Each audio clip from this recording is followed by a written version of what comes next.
श्रावण के महीने में मेरे देव अधिदेव महादेव की दुगनी भक्ति, मतलब एक लोटा जल नहीं, कितना, 2 लोटा जल शिव को समर्पित करते।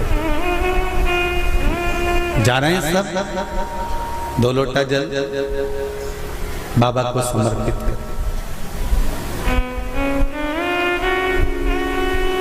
मेरे भोले तेरा सहारा है, मेरी नैया का तू किनारा है।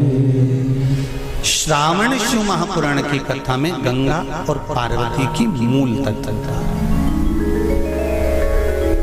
जैसे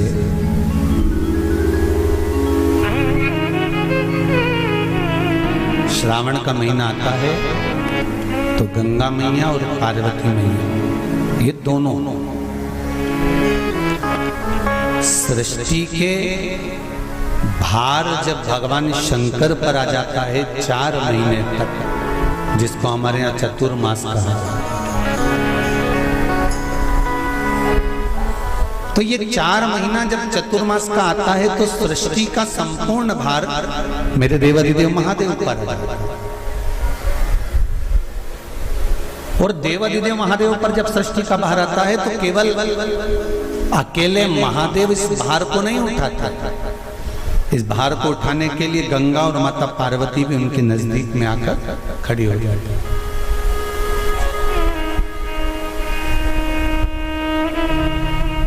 देखिए बड़ा सुंदर संवाद, ध्यान रखिएगा जरा श्रावण शिव महापुराण की कथा का।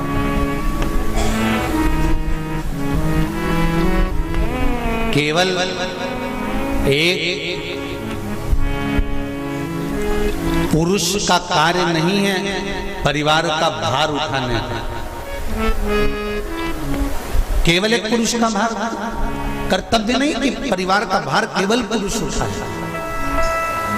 शिव महापुराण की कथा कहती है कि धर्म पत्नी जो होती है, जिसको धर्म की ध्वजा कहा जाता है, धर्म पत्नी जो होती है ये पति के साथ मिलकर आधा भार अपने माथे पर लेकर चलती है, उसको धर्म पत्नी कहते हैं, जो भार तत्व को ग्रहण कर कर चलती है। केवल पति नहीं,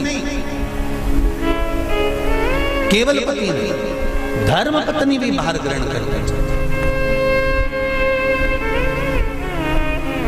शंभु शरणे पड़ी मांगू घड़ी रे घड़ी, दुख काटो दया करी न दर्शन आपो, दया करी न दर्शन आपो।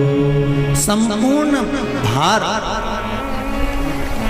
पुरुष अपने ऊपर नहीं लेते, आधा भार धर्म पत्नी भी ग्रहण करते हैं। वो भार कैसे कम होता है, जरा ध्यान देना कथा पर। पति दुकान पर जाकर, नौकरी पर जाकर, व्यापार करने पर जो कमा कर लाता है उसका भार, जो कमा कर लाया उसके माध्यम से धन से घर का थोड़ा भार कम हो जाता है। ये तो हुई कमाई से। अब शिव महापुराण की कथा कहती है कि पत्नी आधे भार को कैसे कम कर देते हैं,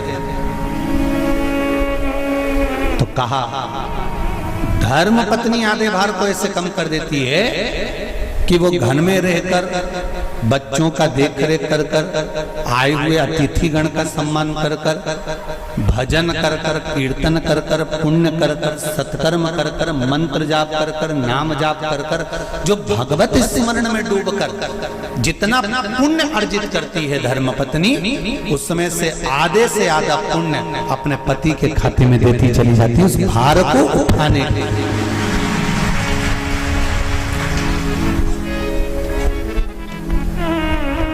उस भार को उठाने में आधे से आधा भार धर्मपत्नी अपने व्रत, अनुष्ठान, मंत्र, साधना, तप, उपवास आदि के माध्यम से काटती है।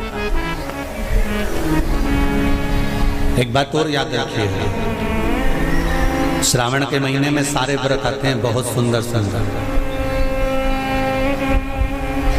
छोटी तीज का व्रत भी अभी आ जाता है, बड़ी तीज का व्रत भी आ जाता है। दुबे जी, छोटी तीज भी आएगी, बड़ी तीज भी आएगी, और अच्छे से अच्छे व्रतों का क्रम रामकिशोर जी बीच बीच में श्रावण, भादो, कुंवर, कार्तिक में आते रहते। ये 4 महीना जो व्रत आते हैं, इन व्रतों की मूलता क्यों कही गई है? ये सारे व्रत चतुर्मास के अंतर्गत ही आते हैं, इन व्रत को बाद में भी आ जाना चाहिए, पर नहीं।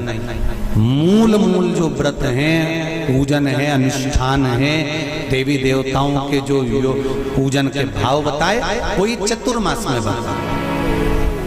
इसका कारण क्या है? क्यों चतुर्मास के व्रत की महत्वता होती है? तो कहा इस चातुर्मास के अंतर्गत स्त्री, नारी जो व्रत धारण करती है, हाथों में चूड़ा पहनना, पाँव में पायल पहनना, महावुर लगाना, मेहंदी लगाना, ये जितने छोटी तीज, बड़ी तीज और अन्य तीजों आएंगी, त्योहार आएंगे चतुर्मास में, माताएं हरतालिका तीज हुई, छोटी तीज, बड़ी तीज हुई, भादों के कोई व्रत हुए, अनुष्ठान हुए, छठ हुई, पूजन, जो भी माताएं पूजन करेंगी उसके अनुसार वो हाथों में, शरीर पर 16 श्रृंगार धारण करती हैं, बहुत सारे श्रृंगार धारण करती हैं, और श्रृंगार धारण करने के साथ साथ माताएं अखंड सौभाग्य की वस्तुएं भी इन 30 त्योहार प्रदान करती हैं।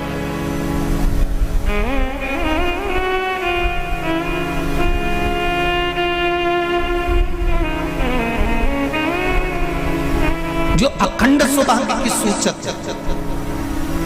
जो अखंड सौभाग्य की वस्तुएं वो देने का प्रयास करते हैं, दान।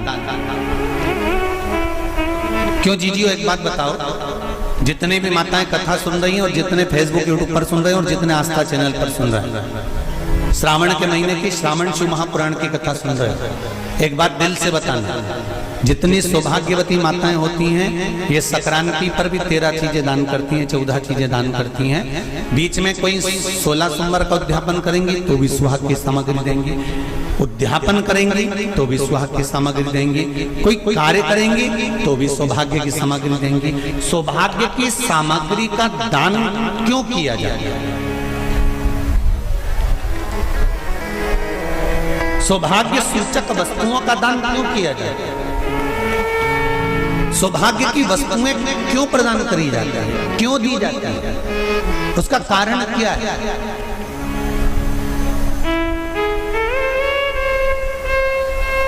क्यों देते हैं? महाराज,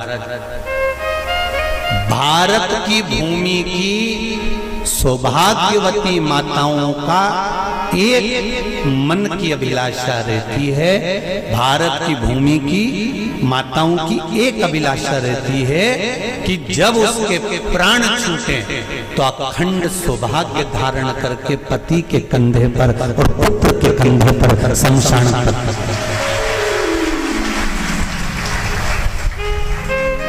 ये भारत की भूमि की माताओं की सोच, उनके मन का संकल्प, उनके मन का भाव।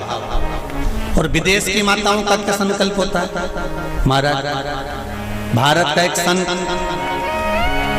विदेश गया, और भारत के संत जब विदेश गए तो वहां पर एक माँ, एक स्त्री पति की कब्र के पास में बैठकर पंखा कर रही थी।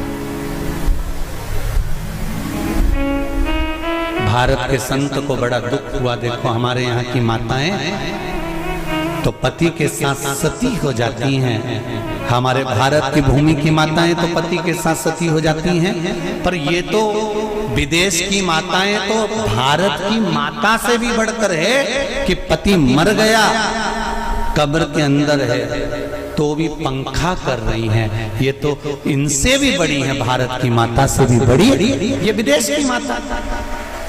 तो भारत के संत से रहा नहीं गया और भारत के संत ने जाकर पूछ लिया विदेश की माता से, माँ जी एक बात बताओ, हमारे यहाँ पति के साथ पत्नी सती हो जाती है, वो प्रथम गिनती में आती है, पर तुम तो उससे भी बड़ी हो कि पति मर गया उसके बाद भी उसकी कब्र